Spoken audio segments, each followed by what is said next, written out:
هنعمل النهاردة طريقة الجلاش باللحمة المفرومة. يلا بينا نشوف طريقة الجلاش عبارة عن ايه. السلام عليكم ورحمة الله وبركاته. اهلا بيكم في قناة دنيتي لايف. اللي اول مرة يشوفوا القناة يا ريت يدوسوا اشتراك ويفعل الجرس وما تنسوش اللايك. النهاردة هنعمل وصفة سهلة جدا وهي الجلاش باللحمة المفروم. هوريكم ازاي هنعمل الجلاش بطريقة سهلة وسريعة وهتعجب كل العيلة والأسرة واللي هتقدمي له الجلاش. يلا بينا نشوف الطريقة. والأول نشوف المكونات بتاعة الجلاش بتاعنا. هجيب لفة جلاش وهحتاج ربع كيلو لحمة مفرومة وبصلاية متوسطة ببشرها أو بقطعها قطع صغيرة، وباقي المكونات هنشوفها مع بعض في الفيديو. يلا بينا مع بعض نشوف طريقة الجلاش. اول حاجه بنبتدي نعصج اللحمه بتاعتنا. بحط سمنه في الطاسه بتاعتنا وبحط الربع كيلو اللحمه اللي احنا هنعمله مع بعض. ببتدي احط اللحمه الاول على النار،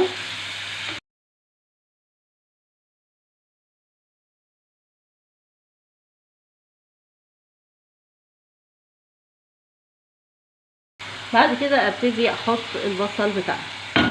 اول ما اللحمه لون الحمار بتاعها بيروح ببتدي احط البصل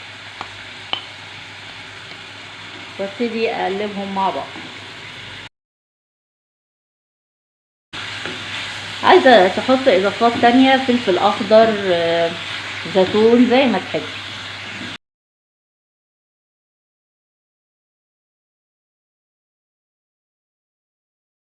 ونقلبهم مع بعض لغايه ما يحمروا ويبقى لونهم ذهبي. وابتدي افضل اقلب في اللحمه لغايه ما تشرب ميتها معانا وتخش في السوا والبصل بتاعنا يتحمر شويه. نبتدي بقى نحيق اللحمه بتاعتنا. بحط ملح،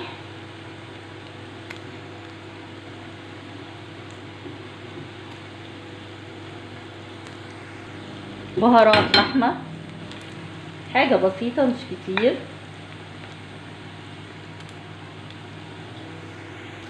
شويه فلفل اسود،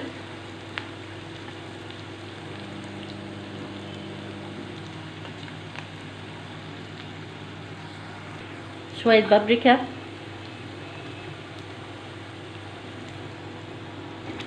ونبتدي نقلب المكونات مع بعض.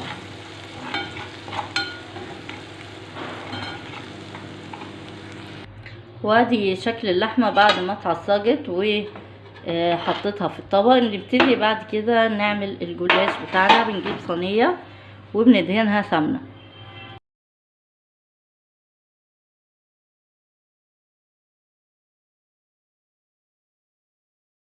بعد كده بنجيب ورقه من الجلاش. طبعا هو مش بيبقى قد الصينيه، ببتدي اظبطه. بجيب صينيه وسط كده. انا بحط ورقتين عشان بس ما يبقاش تقيل شويه. وادهن كل ورقتين سمنه.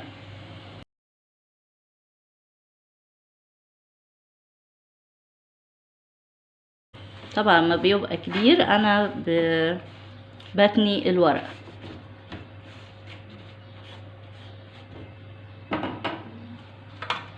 بلف بقى عشان احط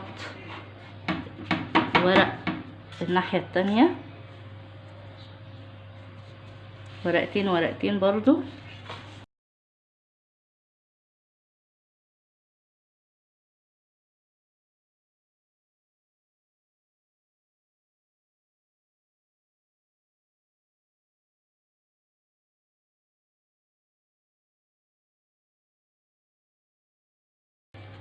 بكون مسيحها معلقتين كبار سمنه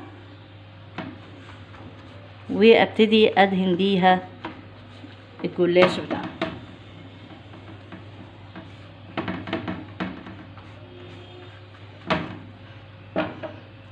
احط الورقتين التانيين. الورقتين دول مش هحط فيهم لان هحط عليهم اللحمه واللحمة هي فيها سمنة دلوقتي، المادة الدهنية بتاعتها. ببتدي افردها،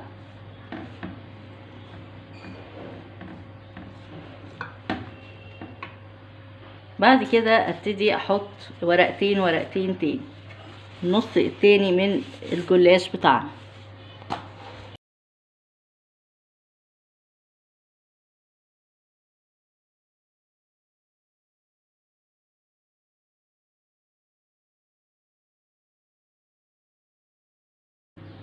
واخر ورقتين نبتدي بقى نظبطهم عشان دول اللي هيبقوا في الوش، يعني يبقوا قد الصينية بالظبط.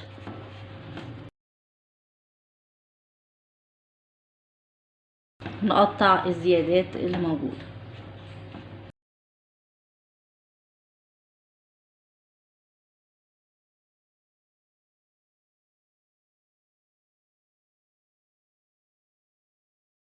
وأدهن الورقة الأخيرة بالسمنة بتاعتنا.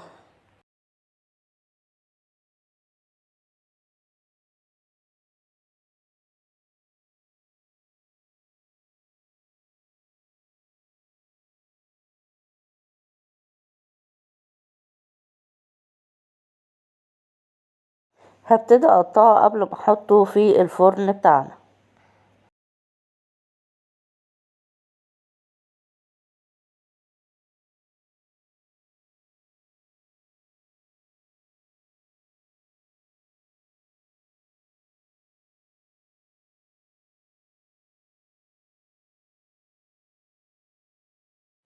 وابتدي احطه في الفرن بتاعنا، ويستحسن اكون مشغلة الفرن الاول، ونشوفه ان شاء الله بعد ما يستوي. يستوي من تحت الاول، بعد كده نشوفه. بعد كده ببتدي اعمل الخلطة اللي بحطها على الجلاش بتاعنا. انا هعمله بشوربة، مش هعمله بلبن.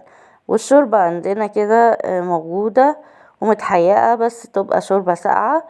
وبراحتك، ما فيش شوربة اعمليه بلبن. انا هحط بيضة، وممكن تستغني عن البيض برضو لو انت عايزة توفري وبعد كده بحط معلقة بيكنج باودر.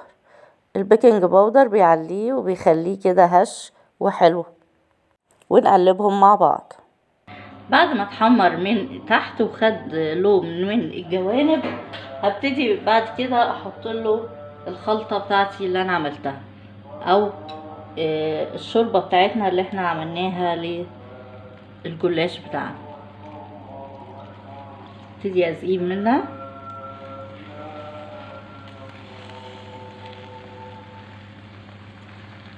والشوربة بتخلي طعمه مورق كده وحلو مع البيض.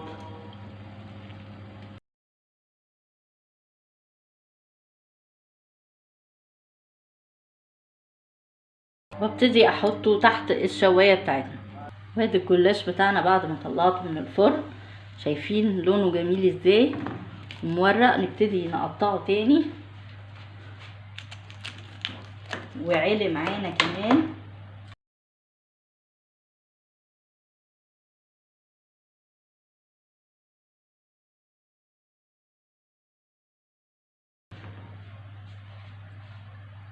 وادي الطبق بتاعنا بعد ما قطعناه، حطيناه في الطبق. بالهنا والشفا، وكل سنة وانتم طيبين.